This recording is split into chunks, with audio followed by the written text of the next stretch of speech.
It seems a while since I've had a West Coast IPA, but today we're going to be drinking this from Buxton Brewery. This is a Whetstone. It's an IPA, which is a West Coast IPA, and it's coming in at 7.2%. This is available in Sainsbury's, but what's it going to be like? Keep watching to find out.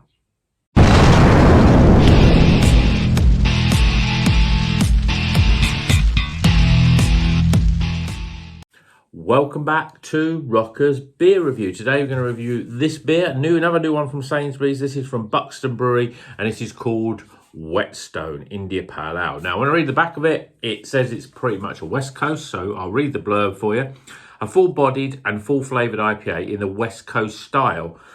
Assertive but balanced hop bitterness complements the malt backbone. Aromas are forthright, coming from the big dry hopping with Columbus, Huntium, I'm not even sure if that's how you pronounce that, a Zaka and Equinox. So there's a strange selection of hops in there. Not all, some of them you would associate with some West Coast, but some maybe not. And it seems to be the trend at the moment. I've certainly seen a few reviews and a certain few beers that I've had that sort of almost a West Coast in flavour, but they're very sort of hazy, which seems a bit sort of strange. So this is like these sort of hybrids. So we'll be interested to see if this is a pure West Coast or it's just a sort of West Coast style. I mean, that's what it says, West Coast style. But this was available in Sainsbury's and it came in at, I think it was £3. Well, certainly as I pour it, it's looking more like a traditional West Coast sort of beer. I'm going to make sure it's nice and lively. Yeah, I mean, that to me looks like a West Coast sort of copper coloured, dark orange.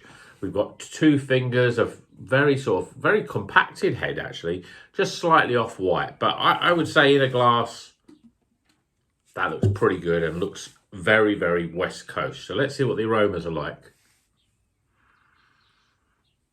Not really much in terms of the aroma on this. There is a little bit of maltiness in there. There's a little orange, which is obviously something you always associate with West Coast beers. But the aroma is very sort of dialed back. It's not a big hitting aroma. So let's get tucked in. Cheers, everyone.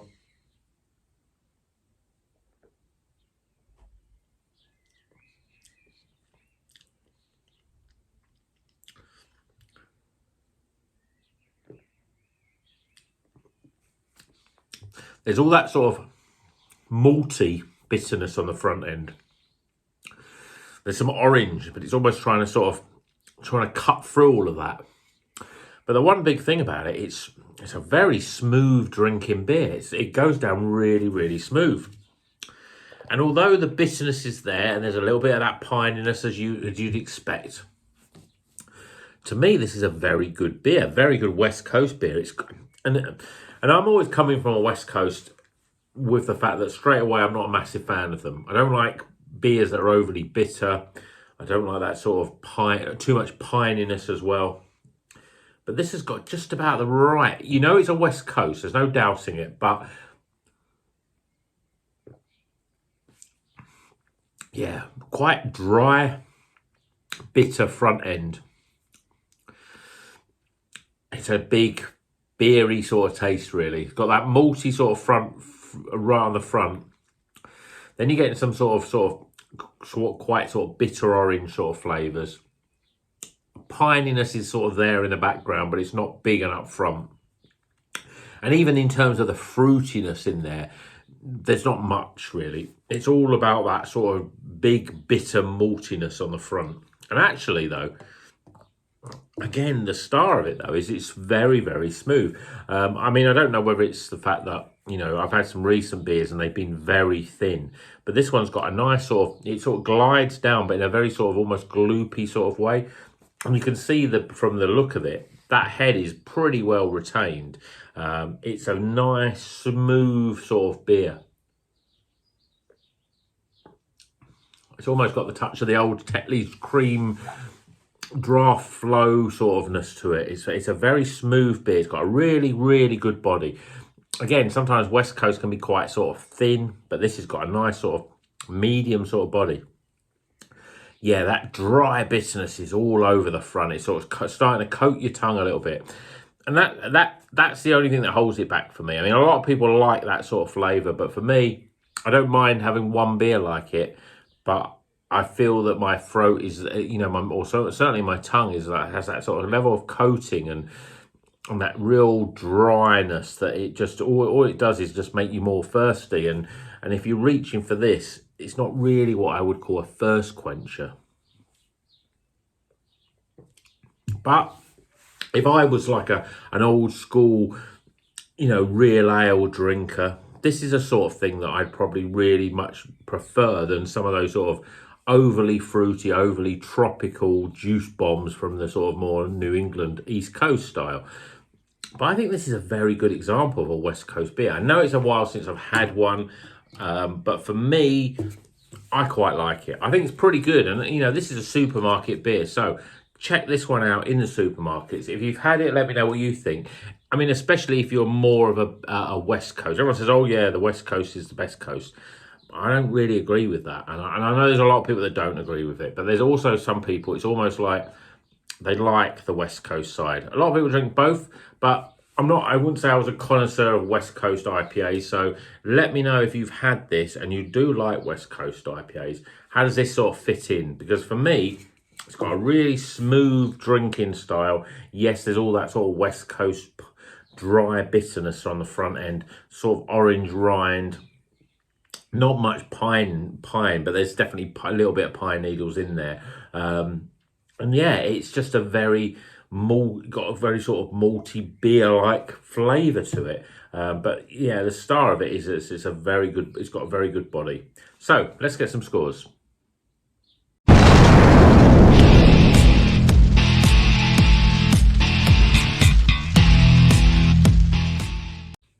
Okay, the scores are in for Whetstone. This is an IPA, more on the West Coast style from Buxton Brewery, available in Sainsbury's, £3. If you like West Coast, I think you really like this beer. Starting off though with the scores, aroma. Well, when I poured it, I thought it looked pretty good, but I put my nose to it and there's not much sort of aroma, I think, when you get used to those big fruity sort of, or, describing citrus fruits or tropical, your mangoes and all that, you're not getting that with this. You're getting maltiness. You're getting a little bit of pine. You're getting a little bit of orange, but maltiness is the sort of big sort of aroma. So it's a very sort of traditional real ale sort of smell to me. So it's not pungent, but I'm giving it 11 for aroma.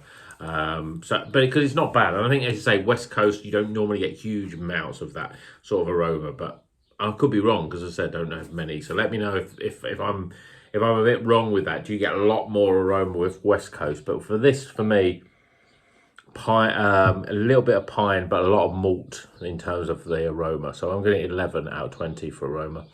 Appearance though, well, I think it looks pretty good. I mean, when we poured it out, lovely sort of copper, dark orange colour.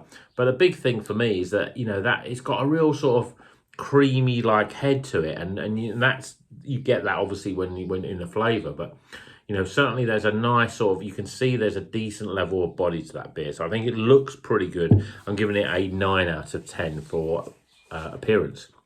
Flavour. Well, when you first taste it, you get a lot of that dry bitterness quite up front, maltiness. There's a little bit of orange rind, but it's not a big fruity little number, as it were. We have some West Coast or some beers that are what I would call more on the West Coast style. You get like lots of orange and lots of grapefruit. You're not really getting that. You're getting a very dry bitterness with a maltiness as well that sort of slides down. Then you're getting a little bit of that as it sort of sits in your mouth. You're getting, very, very orange rind, very sort of strong orange rind sort of flavour. A little bit of grapefruit in there, a little bit of pine needles in there. Very sort of traditional in terms of what a West Coast should be like, but I probably would want more orange.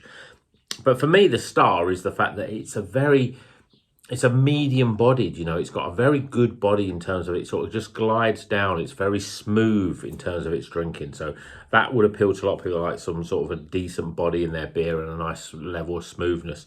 So I'm giving it 32 for flavour. Value for money, well, 7.2%, so quite a high ABV. and it's £3 from Sainsbury's. I think it's pretty good value. I mean, I think West Coast, you know, that sort of level, usually it can be a bit more expensive. But I think £3 for me, not a big fan of West Coast, but I think it's a very. I'd be surprised if people say no, it's rubbish. They drink a lot of West Coast and I say it's rubbish, but for me, I think it's good value for money. You're getting a lot of beer in there for 7.2% ABV for £3. So I'm giving it 9 out of 10. And my overall experience, well, you've got to think that my overall experience is going to be a little bit lower than maybe people that drink West Coast day in, day out sort of thing. Because I don't. And I'm not a massive fan of that malty sort of piney bitterness which you associate with the West Coast. But I can tolerate this one because it's smooth. It goes down pretty well. It's not, the bitterness isn't harsh. It's just got that sort of, it's got a real sort of, almost to the point where it's, like, to me, I think it's the maltiness is the big, strong flavour. So I'm expecting some sort of orange peel and I'm expecting the pine needles, but what I'm getting is a lot of malt. And for me, it dries it out and it dries out your throat, coats the tongue sort of thing. And it makes you want to drink something else that's a bit more refreshing. So it's not something I'd want to drink certainly more than one off. And, you know, again, for me, it's not my style of beer. It's not my favourite sort of style. So I'm giving it 13 though, because I think if you are a fan of West Coast, I think you'll really like it. I mean, I think a lot of people would give it higher if you're a big fan of that sort of flavour that you get, because really the body is great. So 13, tighten the scores up, we get 74. I mean, that's not a bad score, is it? You know, nearly mid-70s for a West Coast. But, you know, give it a go. If you like West Coast beers, this is definitely, you know, sometimes West Coast can be really horrible, especially when they're on the cheaper side, really, the supermarket styles. But I think this is a very good beer, and I think a lot of people will like this. I've got to admit, I haven't had I had the West Coast beers that I bought from Morrison's, but my dad came over and I gave them to him because I know he likes a more sort of traditional bitters. I thought he'd like them more, so I haven't actually drank them yet. So I will have to try them. I have to get some more, you know, it makes it better for me to sort of judge how good a West Coast beer is if I'm drinking more of them. But, you know, generally speaking, I'm not a huge fan. I prefer the East Coast, but this is not a bad version of a West Coast. But let me know in the comments, because if you guys out there, I mean, if you've not already sort of turned off because, you know, I don't drink much West Coast stuff. But if you are a big West Coast fan, or you like them in as well as your New England IPA as well, let me know if you've had this and what you think of it, because I think it's good. I think it's worth buying if you like West Coast and you're in the supermarkets, because let's face it, there's not huge amounts of West Coast beers in the supermarket. So yeah, I think this one's a pretty good one. Hope you enjoyed this video. Obviously, I always ask, please give it a like, please give it a thumbs up. If you're not a subscriber, then, you know, please think about subscribing. We'll go through all these Sainsbury's beers. I've still got new ones from Tiny Rebel. I mean, I've still got a few other odd ones. I'm sort of put to the back of my fridge, the sort of sweeter, weirder ones, like your, you know, the jam roly-poly and the maple syrup ones. I will get round to those because, you know, I think they're worth reviewing, being a supermarket beer. But let me know if there's any beer that you've had in a supermarket recently you think this is a really cracking beer. Until the next one, you know what you're going to do. Keep on rocking.